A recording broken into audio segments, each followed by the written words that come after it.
Hello student, welcome back to my YouTube channel that is general study 9 to 6। Now student, आप सबके लिए मैं MCQs लेके आया हूँ पीडीएफ फाइल जो आप देख रहे हो सामने।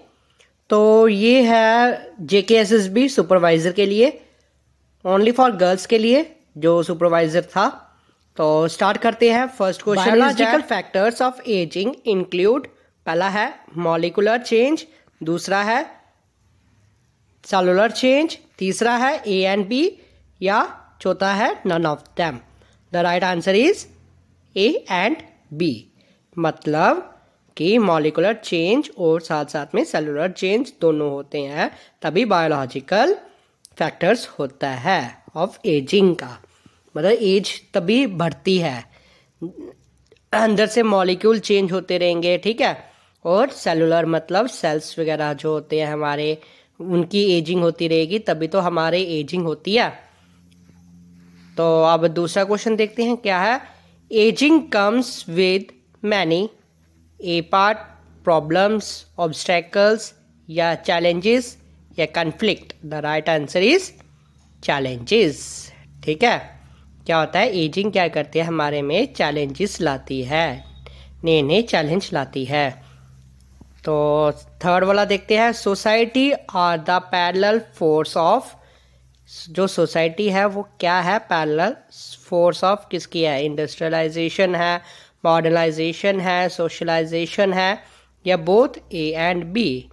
मतलब ए और बी का पैरेलल है, मतलब ऑपोजिट है, चलते चलती साथ साथ में चलती है। ठीक है, सोसाइटी क्या है, इंडस्ट्रियलाइजेशन और मॉडर्नाइजेशन के पैरेलल है।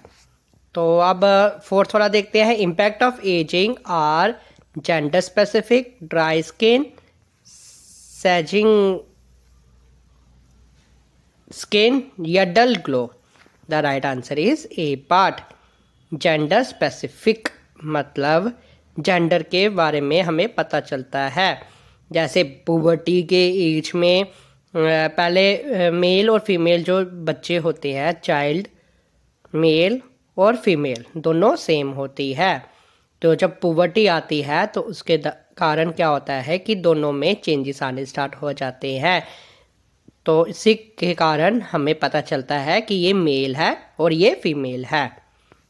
तो अब फिफ्थ वाला देखते हैं। Doctor Robert Bolter created the term ageism in. Ageism जो है ये कब उसने टर्म कॉइन की थी या क्रिएट की थी। द राइट आंसर इज 1968 में की थी उन्होंने। तो अब सिक्स्थ वाला देखते हैं। The science of ageing include which of the following. Loss of hair pigment, dryness of wrinkles of skin, या forgetfulness. The right answer is a D part, that is all of the above. मतलब जो sign होते हैं ageing के वो सब कुछ होता है। क्या, लॉस ऑफ हेयर पिगमेंट मतलब कि बालों का झड़ना, dryness and wrinkle of skin. ठीक है, ड्राइनेस मतलब सूखा, और रिंकलिंग मतलब झुर्रियाँ वगैरह पड़नी स्किन में। ठीक है, जो स्किन होती है वो टाइट नहीं रहती है, ढीली हो जाती है। तो और फॉरगेटफुलनेस मतलब कि भूलने स्टार्ट हो जाता है। ये सभी है इसके sign. The study of ageing is called. जो स्टडी ऑफ एजिंग है उसको क्या कहते हैं, जीरोंटोलॉजी। ठीक है, जीरोंटोलॉजी है। हिस्टोलॉजी जो मतलब हिस्ट्री पढ़ाते हैं, फिजियोलॉजी जो फिजिक्स को पढ़ाते हैं, एंथ्रोपोलॉजी ये और कोई है। ठीक है, अलग अलग है। तो the right answer is A part. अब एट्थ वाला देखते हैं। Which of the following does not occurs with increasing age. क्या होता है, a reduction in lean body mass, जो रिडक्शन हो जाती है किसकी, बॉडी मास की, a reduction in bone density, और एन इंक्रीज्ड एपिटाइट। कि इनमें से क्या नहीं होता एजिंग के दौरान, इंक्रीजिंग बढ़ने के दौरान। क्या आता है, the right answer is A C part, an increased apatite.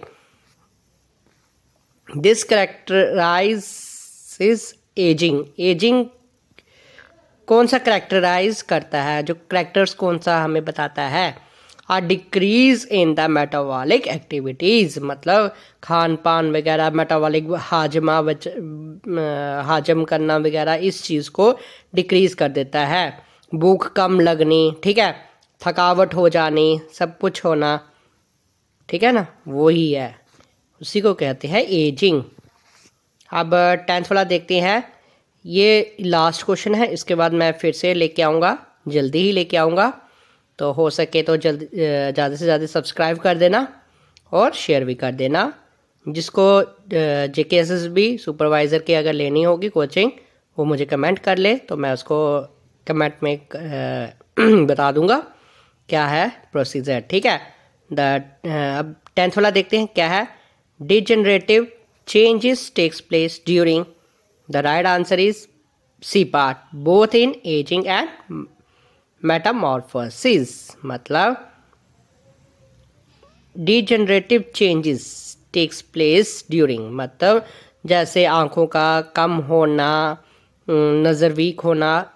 अब तो एक्चुअल में नेचुरल बात है कि एजिंग से पहले ही सबके नज़र वीक होते हैं, लेकिन फिर भी जो पहले ज़माने में क्या होता था कि अगर नज़र वीक होती है, ठीक है, तो वो क्या होता है, एजिंग का साइन होता है। बाल झड़ना, ठीक है, हेयर फॉल होना, ठीक है, आजकल आम बात है, हेयर फॉल भी होता है ड्यू टू हमारे जो खान पान के एक्टिविटीज़ के कारण होता है।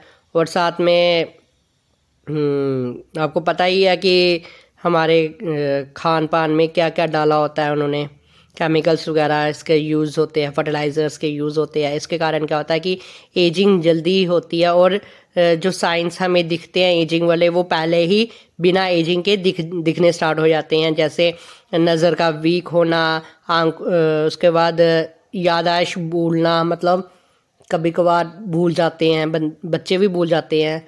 तो उसके बाद एयर फॉल होना, बालों का झड़ना हो गया, ठीक है, ये चीज़ें जो है वो आमतौर पे दिखाई देती है। लेकिन जो हम अगर इसके तहत करें तो वो क्या होता है, both in ageing and metamorphosis. मतलब ये जो डिजेनरेटिव चेंज होती है वो क्या होती है, वो हमें कब बताती है, जब एजिंग के दौरान और मेटामॉर्फोसिस के दौरान, मतलब ख़त्म होने के दौरान, मतलब बंदा जो बूढ़ा होता जाता है तो उस दौरान होती है ये। तो इसी के साथ मैं इस लेक्चर को एंड करता हूँ। आई होप आप सबको अच्छा लगता होगा, और मेरे जो चैनल है उसको सब्सक्राइब करें और शेयर भी करें मेरी वीडियो को। Thank you very much. जय हिंद, वंदे मातरम।